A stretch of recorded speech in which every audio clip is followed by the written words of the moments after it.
Que Dieu nous bénisse. Voilà la 6e partie de cette combat spirituel. On continue la lecture. On dit, Éphésiens chapitre 6, à partir du verset 17.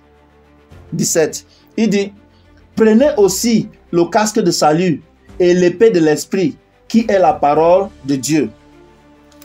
Le casque, c'est qu'on pose sur la tête. Quand on coupe le couteau, l'épée, ça n'entre pas. Quand on fait quelque chose pour protéger ta tête.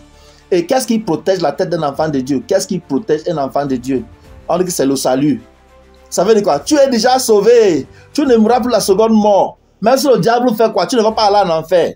Ça veut dire, avoir le casque, c'est tu te rappeler que tu es sauvé. Avoir le casque de salut signifie, n'oublie jamais, contre le soleil, contre ce qui peut se passer, souviens-toi que tu es sauvé. C'est ça le casque. Si tu oublies que tu es sauvé, tu vas encaisser.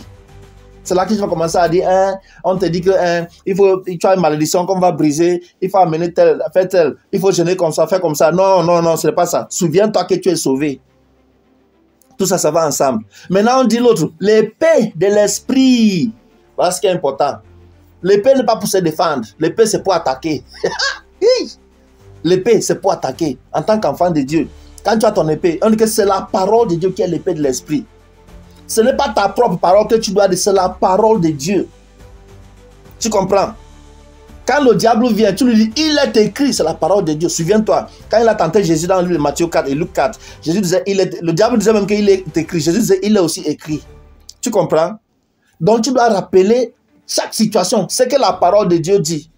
Et la parole de Dieu ne retourne jamais à Dieu sans avoir accompli le pourquoi il a été envoyé. Ça, c'est simple. C'est ça le combat spirituel.